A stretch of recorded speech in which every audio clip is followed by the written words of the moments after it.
Scientists on Earth study every known animal imaginable, from the smallest ant to the largest whale. We, as a species, are naturally curious to know about everything around us. But would an alien species be the same? Would they, wherever they might be, have a comparable curiosity? Because if they are interested in learning about us or talking to us, then why haven't they yet? This is Unveiled, and today we're exploring the real reason why aliens haven't contacted us yet. Do you need the big questions answered? Are you constantly curious? Then why not subscribe to Unveiled for more clips like this one, and ring the bell for more thought-provoking content. Is there alien life already on Earth? For a long time, asking such a question was considered the domain of conspiracy theory only.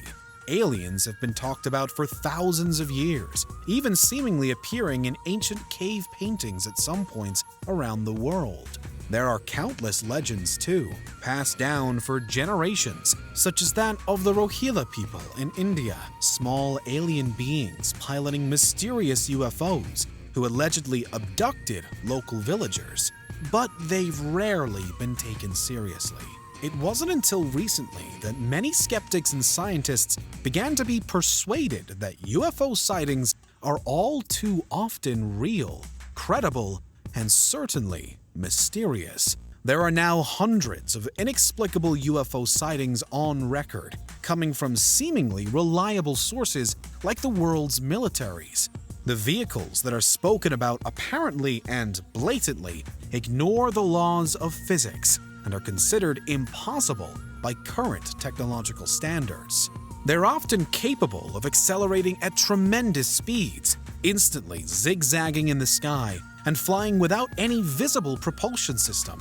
So there's undoubtedly something strange going on nowadays with UFOs, or as they're sometimes called, UAPs. But is this evidence of alien life? So far, an ET origin for these things is only one possible explanation. But if they truly are alien in nature, as many think, then why haven't they said or done anything further? Why are these bizarre UFO encounters still all we get from them? The UFOs caught on camera are extremely peculiar, not only in their technological capabilities, but in the way they act as well. For example, we know these machines are capable of doing things that we can barely imagine. They can outrun fighter jets, fly underwater, and they're so advanced that they sometimes even seem to enjoy toying with our best trained pilots. And yet, they're terrible at hiding. To be spotted as often as they have been in recent years, to be caught on camera numerous times, and to find themselves frequently pursued by Air Force pilots seems to suggest that they either lack stealth technology or aren't trying to hide at all. So, if they aren't, then again, why not make contact with us? After all, there are various reasons they should consider doing so: to talk to us and learn about our culture, to open trade routes for valuable resources, to ally with us, or even to enslave us as per sci-fi cliché and take over the world. Some scientists, including famously Stephen Hawking, do believe that aliens would pose a real threat to us. But on the other hand, not contacting us might be favorable to them for a number of reasons as well. First, we have to ask why alien life would bother crossing the vast distances of space to visit us. Such travel likely takes a massive amount of resources, so what do they have to gain by coming here? It's not just to say hello, or else they'd have done so already. One of the likeliest reasons could be something like a research expedition to study us. Naturalistic observation is the scientific process of watching and studying an animal in its natural habitat with no intervention. The main purpose is to remain hidden from the animal subject so it acts completely naturally. And maybe that's what's happening here. If you knew that aliens were watching your every move, for instance, your behavior would very likely change in a massive way.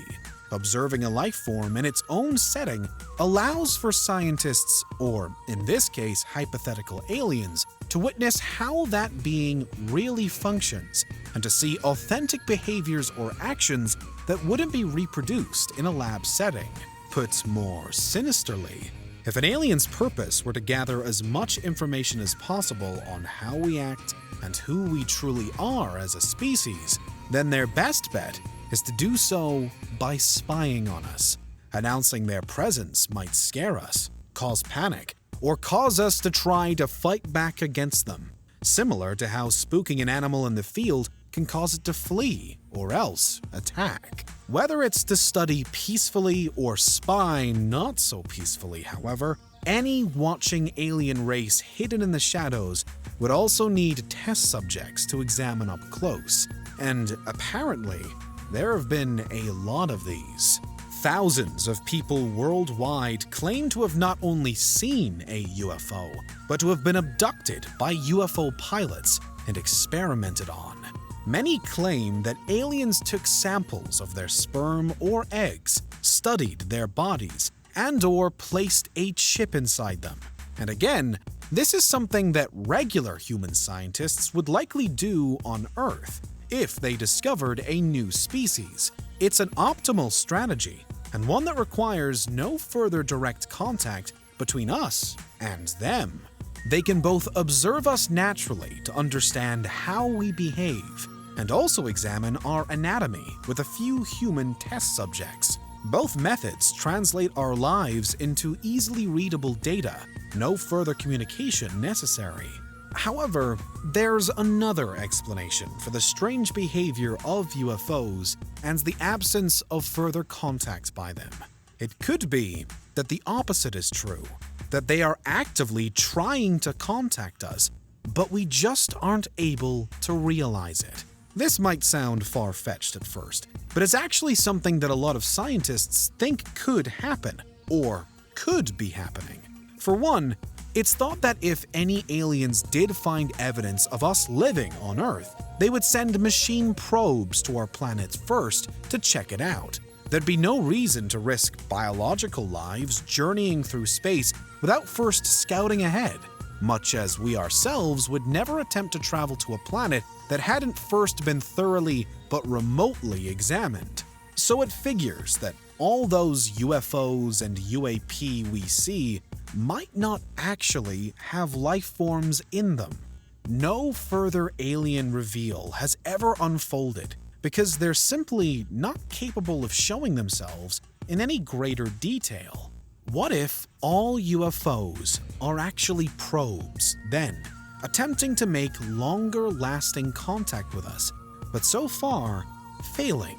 Again, there are examples to be found in the natural world as we know it. For instance, ETs might perhaps be trying to communicate via flight patterns, similar to how honeybees have been found to do so on Earth. Is it possible that those strange flying motions of UFOs are actually them trying to strike up a conversation? Another idea involves them attempting to make contact, only via a part of the electromagnetic spectrum that we're unfamiliar with. Again, there are various animals we know about that can see light that we can't.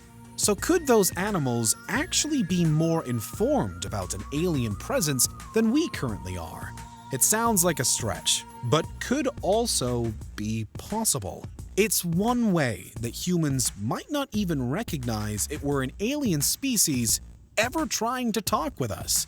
A final note of importance, though, is that these scenarios assume that UFOs are proof of alien intelligence. But significantly, there's no official confirmed evidence of that. Although there is no explanation for some of the strange behaviors exhibited by these objects, there are other possibilities, including that what we're seeing are simply Earth-made technologies that are more advanced than most of us assume we're capable of. And we still have the physical limitations of the universe to consider too, even for a hypothetically super powerful alien force. Space is vast and incomprehensibly long. If an alien civilization lived at or near the center of just our own galaxy, they'd still be 25,000 light years away from us. So even if alien life forms knew we were here, getting here would require an incredible, maybe impossible effort. Space travel is much more than simple engineering. There are immense biological and astronomical factors as well, and it could be that humans just aren't worth the risk. Do aliens exist in the universe? The numbers seem to point to yes. There are hundreds of billions of trillions of stars, and many are thought to have planets around them. But there are still potential reasons as to why we haven't yet met any other form of life. Which do you think is closest to the truth? In many ways, now seems like the best and most likely time in history for us to finally discover aliens. But the ways of the universe don't always play ball. What do you think? Is there anything we missed? Let us know in the comments. Check out these other clips from Unveiled, and make sure you subscribe and ring the bell for our latest content.